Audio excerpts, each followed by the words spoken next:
Bwana sifiwe tena watu wa Mungu. Nataka tugawane na nyinyi neno la Bwana ambaye liko mahali hapa katika kitabu cha Yakobo 1 mstari wa 19. Inasema ya kwamba nayo mnajua ndugu zangu ya wapenzi, basi kila mtu na awe mwepesi wa kusikia, bali si mwepesi wa kusema wala kukasirika. Yani hii maandiko yanasema ya kwamba mtu awe mwepesi wa kusikia, bali sio mwepesi wa kunena. Nashangaa kwa sababu wakati mwingine tunanena maneno mingi yanakuja kututia aibu.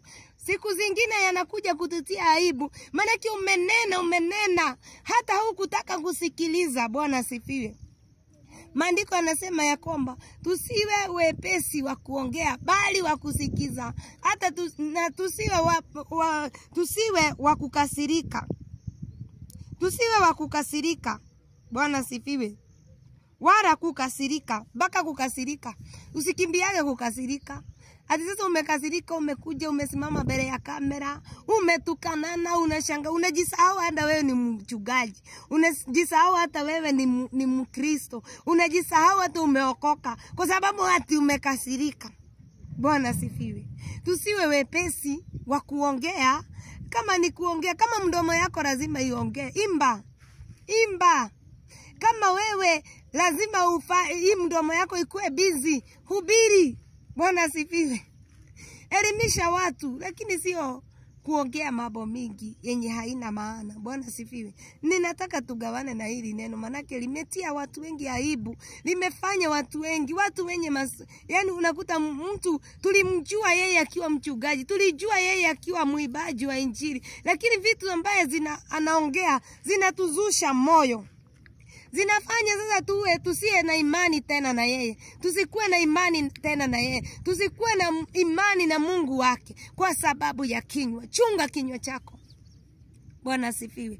Chunga kinywa chako, manake umeambiwa ya kwamba usiwe mwepesi wa kunena, bali wa kusikiza. Bwana asifiwe. Sikiza sana. Hata hiyo matusi unatusiwa, sikiza sana. Hata ndio uweze kujiambia ni nini hii nitaongea. Na sana si lazima ujibu, si lazima ujitetee, si lazima sasa ujibishane. Bwana asifiwe. Kama mdomo yako lazima iwe busy ya kuongea maneno machafu, jifundishe kuomba. Jifundishe basi mdomo yako iwe busy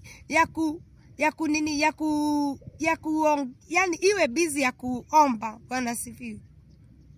Na itakuwa mbarikiwa, utakuwa umebarikiwa, utapatana na uwepo wa Mungu, utapatana na nguvu za Mungu, utapatana na ushindi wa Mungu. Unapojifundisha kunyamaza, yani usiwe mwepesi wa kuongea, bali uwe mwepesi wa kusikiliza. Bwana asifiwe. Uwe mwepesi wa kusikiliza. Ndio jambo kabla hujairukia. Kabla hujarukia hiyo jambo ujitetee. Sikiza kwanza. Bwana asifiwe. Hivyo ndio maandiko yanasema. Bali tusiwe wepesi wa kusema wala kukasirika. Wala kukasirika. Bwana asifiwe. Hiyo kukasirika inafanya uharibu ndoa yako, inafanya uharibu hata maisha yako, hiyo huduma yako kubwa inafanya kukasirika iharibu. Haki mpendwa, usiwe hivyo na Mungu atakubariki. Barikiwa sana. Amen.